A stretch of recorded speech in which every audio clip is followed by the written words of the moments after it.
అందరికీ నమస్కారం అండి. నా పేరు శిరీష. మాది పాత పశ్చిమ గోదావరి జిల్లా నిడదవోలు మండలం. నేను రీసెంట్గా జరిగిన 2025 మెగా డిఎస్సిలో స్పోర్ట్స్ కోటాలో ఎస్జిటిగా సెలెక్ట్ అవ్వడం జరిగింది. నేను ప్రజెంట్ వర్క్ చేస్తుంది వేలేరుపాడు మండలం కోయిదా ఎంపీపీఎస్ కోయిదా స్కూల్లో చేస్తున్నానండి. నాకు ఈ పోస్ట్ అనేది స్పోర్ట్స్ కోటాలో రావడం జరిగింది. యాక్చువల్గా నేను డిగ్రీలో ఉన్నప్పుడు యూనివర్సిటీ లెవెల్లో షటిల్ బ్యాడ్మింటన్ ఆడడం జరిగింది. సో తర్వాత డిగ్రీ అయిన తర్వాత నేను సచివాలయంలో జాబ్ చేశాను మహిళా పోలీస్గా. 2025లో ఇలా మెగా డిఎస్సి జరుగుతుంది స్పోర్ట్స్ కోటాలో. ఈ గవర్నమెంట్ అనేది 3% అనేది స్పోర్ట్స్ కోటా వాళ్ళకి ఎవరైతే టెట్ క్వాలిఫై అయ్యి మెరిట్ సర్టిఫికేట్ ఉందో స్పోర్ట్స్లో వాళ్ళకి DSC without exam sports merit certificate ఆధారంగా పోస్ట్ ఇస్తానని చెప్పేసి నేను పేపర్లో ఒక క్లిప్పింగ్ చదివిన తర్వాత ఇదేదో మంచి అవకాశం అనిపించింది నాకు. ఎందుకంటే గతంలో నాకు ఎక్కడ ఈ స్పోర్ట్స్ సర్టిఫికేట్ అంతగా ఉపయోగపడినట్టు అనిపించలేదు. నేను చాలా చోట్ల ఆడాను కానీ అవి ఎక్కడ ఆడటం వరకే పరిమితమా, ఏంటి ఎక్కడ ఉపయోగపడవా అనుకునే దాన్ని మధ్యలో ఒక్కొక్కసారి. కానీ మనం పడ్డ కష్టం ఎక్కడికి పోదనేది నాకు ఈరోజు లైవ్లో నాకే తెలిసింది. సో నేను అప్పుడు ఆడింది నాకు ఇక్కడ యూజ్ అవుతుందని నాకు అనిపించి నేను అప్లై చేశానండి. అప్లై చేసిన తర్వాత కొన్ని డేస్కి నాకు టెక్స్ట్ మెసేజ్ వచ్చింది. ఇలా మీరు విజయవాడలో సర్టిఫికేట్స్ వెరిఫికేషన్కి రావాలి, సంబంధిత సర్టిఫికేట్స్ ఏవైతే కావాలనేది ఆ సర్టిఫికేట్స్ని తీసుకురావాల్సిందిగా అని ఆ మెసేజ్ వచ్చింది నాకు. సో మెసేజ్ వచ్చిన తర్వాత నేను వాటిని అన్నింటినీ రెడీ చేసుకుని సర్టిఫికేట్స్ వెరిఫికేషన్కి విజయవాడ నేను అటెండ్ అవ్వడం జరిగింది. అక్కడ ఎంతమంది అయితే అప్లై చేశారో అంతమంది యొక్క నేమ్ బోర్డులో ఫ్రంట్ డిస్ప్లే చేశారు. చాలా క్రౌడ్ రావడం జరిగింది. బట్ ఎక్కడ ఏ విధమైన ఇబ్బంది లేకుండా చాలా క్లీన్గా సర్టిఫికేట్స్ వెరిఫికేషన్ అనేది ఎవ్రీ డిస్ట్రిక్ట్ బోర్డు మంచిగా నిర్వహించిందండి అక్కడ.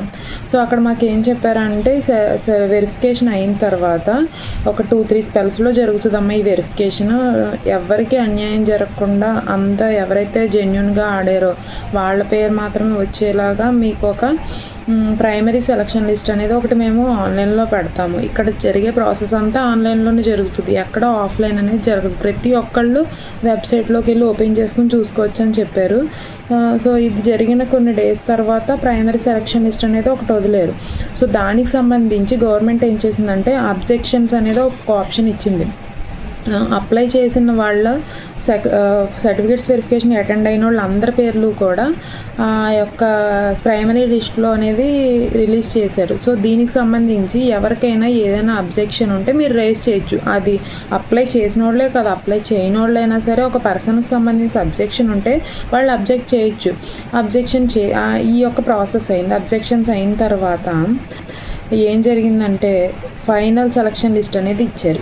ఎవరి పేర్లు వచ్చినాయి ఈ అబ్జెక్షన్స్లో అంతా మళ్ళీ వెరిఫై చేశారు సాప్ వాళ్ళు. ఒక 2-3 టైమ్స్ వెరిఫికేషన్ జరిగిన తర్వాత ఎవరి సర్టిఫికేట్ అయితే జెన్యూన్ ఉందో వాళ్ళని మాత్రమే ఫైనల్ సెలక్షన్ లిస్ట్లో అనేది నేమ్ పెట్టడం జరిగింది. ఈ మధ్యలో ఎవరైతే ఫేక్ సర్టిఫికేట్లు పెట్టడం కానీ ఈ యొక్క పోస్ట్కి సంబంధించి కొన్ని సర్టిఫికేట్స్ లేకపోయినా అలాంటి వాళ్ళ పేర్లు అనేది పక్కకు తీసేసి అన్ని సర్టిఫికేట్స్ జెన్యూన్గా ఉండి అంతా క్లియర్గా ఉన్న వాళ్ళని మాత్రమే ఫైనల్ సెలక్షన్ లిస్ట్లో అనేది పెట్టడం జరిగింది. దాంట్లో నా పేరు చూసుకుని నేను చాలా హ్యాపీగా ఫీల్ అయ్యాను. ఫస్ట్ నేను కూడా ఏమనుకున్నానంటే ఇప్పుడు వస్తున్నాయి కదా ప్రజెంట్ రూమర్స్, డబ్బులు తీసుకుని ఇచ్చారు పోస్టు ఇలా అని.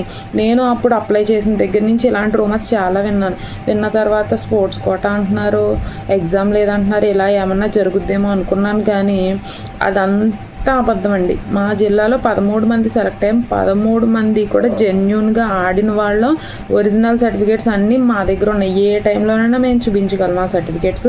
మీరు ఏ విధంగా వెరిఫై చేసుకున్నా, ఎక్కడికి వెళ్ళి వెరిఫై చేసుకున్నా పర్వాలేదు. 13 మందికి కూడా మాకు జెన్యూన్గానే వచ్చినాయి మేము ఆడిన సర్టిఫికేట్స్. మేము దీనికి సంబంధించి ఎక్కడ ₹1 ఖర్చు పెట్టడం కానీ ఈ మంత్రి ద్వారా రికమెండేషన్ చేయించుకున్నారు, ఆ మంత్రి ద్వారా రికమెండేషన్ చేయించుకున్నారు అనే టాక్ ఎక్కడా లేదండి. ఓన్లీ మేము పడ్డ కష్టాన్ని మా యొక్క సర్టిఫికేట్ యొక్క మెరిట్ ఆధారంగా మాత్రమే ఈ మెగా డిఎస్సిలో మాకు ఈ పోస్ట్ అనేది ప్రభుత్వం వారు అందించారు. దీనికి కానీ నేను గవర్నమెంట్కి ఎప్పటికీ రుణపడి ఉంటానండి. Thank you CM sir, thank you Lokesh sir. నాకు నా జీవితానికి, నా బిడ్డ యొక్క భవిష్యత్తుకి నాకు ఇంకా వెనక్కి చూసుకోలేకుండా నాకు ఈ ఉద్యోగాన్ని కల్పించినందుకు సదా రుణపడి ఉంటాను సార్. Thank you sir. నా పేరు రమాదేవి దాసరి. నేను జెడ్పీహెచ్ఎస్ గురుజాలలో బయాలజికల్ సైన్స్ టీచర్గా వర్క్ చేస్తున్నాను. నేను స్పోర్ట్స్ కోటాలో సెలెక్ట్ అయ్యాను సార్. నేను నేషనల్ వాలీబాల్ ప్లేయర్ని.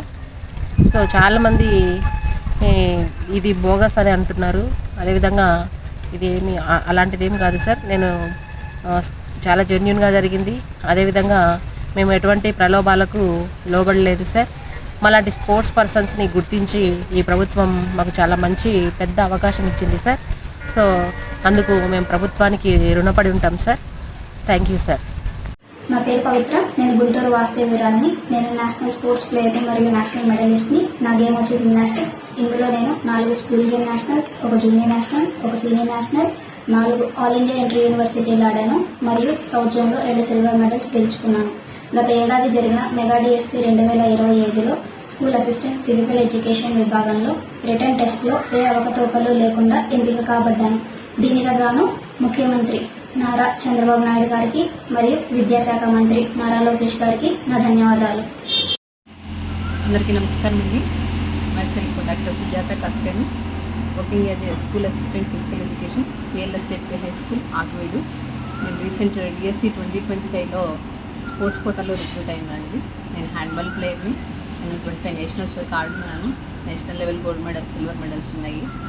అయితే అనుకునేవాళ్ళం అనమాట, ఇన్ని national level medals, state level medals ఉన్నా కూడా ఈ సర్టిఫికేట్స్కి వెయిటేజే లేదా, ఈ సర్టిఫికేట్స్కి గుర్తింపు లేదా, దీన్ని ఎవరు గుర్తించే వాళ్ళ లేరా అనుకునేవాళ్ళం. ఎందుకంటే మేము చాలా అకాడమిక్స్ మిస్ చేసుకుని నేషనల్ లెవెల్ ప్లేయర్ అవ్వాలంటే 7-8 గంటలు గ్రౌండ్లో కష్టపడాలండి. మిస్ చేసుకుని అంత కష్టపడి మెడల్స్ సాధించిన తర్వాత వాటికి గుర్తింపు లేదు. మళ్ళీ ఏదైనా గవర్నమెంట్ జాబ్ రావాలంటే తప్పనిసరిగా కాంపిటేటివ్ ఎగ్జామ్ రాయాల్సిందేనా, మళ్ళీ అకాడమిక్స్ వాళ్ళతో పోటీ పడాల్సిందేనా అని ధైర్యంగా క్రీడల్ని కాలేజెస్లో కానీ స్కూల్స్లో కానీ ప్రమోట్ చేయలేని పరిస్థితి మాకు కూడా వచ్చేసింది. అటువంటి సమయంలో గవర్నమెంట్ ఆఫ్ ఆంధ్రప్రదేశ్ చాలా మంచి ఇనిషియేటివ్ తీసుకుని డైరెక్ట్ రిక్రూట్మెంట్, స్పోర్ట్స్ కోటా 3% చెప్పి డైరెక్ట్గా స్పోర్ట్స్ ప్రతిభావంతులైన క్రీడాకారులకి జాబ్స్ కల్పించడం అనేది చాలా మంచి పరిణామం. మా క్రీడాకారులందరికీ చాలా సంతోషించదగ్గ విషయం. ఇది ఈ స్పోర్ట్స్ కోటా రిక్రూట్మెంట్ కూడా చాలా ట్రాన్స్పరెన్సీగా జరిగిందండి. మా సర్టిఫికేట్ వెరిఫికేషన్ ఈవెందో లిస్ట్ పెట్టిన తర్వాత కూడా మళ్ళీ క్వైరీస్కి టైం ఇచ్చారు. అదంతా చాలా ట్రాన్స్పరెంట్గా జరిగింది. మేము ఎవరిని అప్రోచ్ అవ్వలేదు. దేని గురించి కూడా మా సర్టిఫికేట్స్ ఆధారంగానే మమ్మల్ని గుర్తించి జాబ్స్ ఇవ్వడం అనేది జరిగింది. ఇంత మంచి ఇనిషియేటివ్ తీసుకుని డైరెక్ట్ రిక్రూట్మెంట్స్ పెట్టి మా క్రీడాకారులందరినీ ప్రోత్సహిస్తున్న ఆంధ్రప్రదేశ్ ప్రభుత్వానికి, గౌరవ విద్యాశాఖ మంత్రి గారికి అందరికీ మాకు ధన్యవాదాలండి. Thank you so much. నా పేరు చివటిమేలి మహాలక్ష్మి. 2025 మెగా డిఎస్సి స్పోర్ట్స్ కోటాలో టీచర్ జాబ్ వచ్చింది. నేను ప్రస్తుతం కాలమండలం కలవపూడి జడ్పీహెచ్ పాఠశాల నందు పనిచేస్తున్నాను. నేను జాతీయ స్థాయిలో సీనియర్ ఉమెన్స్ విభాగంలో ఖోఖో ఆడాను.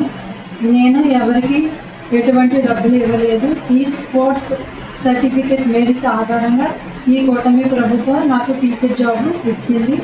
ఈ టీచర్ జాబ్ ఇచ్చిన ఈ కూటమి ప్రభుత్వానికి నా యొక్క హృదయపూర్వక ధన్యవాదాలు. నా పేరు గోలపల్లి కిరణ్ కుమార్. నేను ఎంపీపీఎస్ నాయకులగూడెం, కుక్కునూరు మండలం, ఏలూరు జిల్లాలో ఎస్జిటిగా పనిచేస్తున్నాను. మన ఆంధ్రప్రదేశ్ రాష్ట్ర ప్రభుత్వం ఎంతో ప్రతిష్టాత్మకంగా నిర్వహించిన మెగా డిఎస్లో నేను స్పోర్ట్స్ కోటా ద్వారా ఉద్యోగం సంపాదించాను.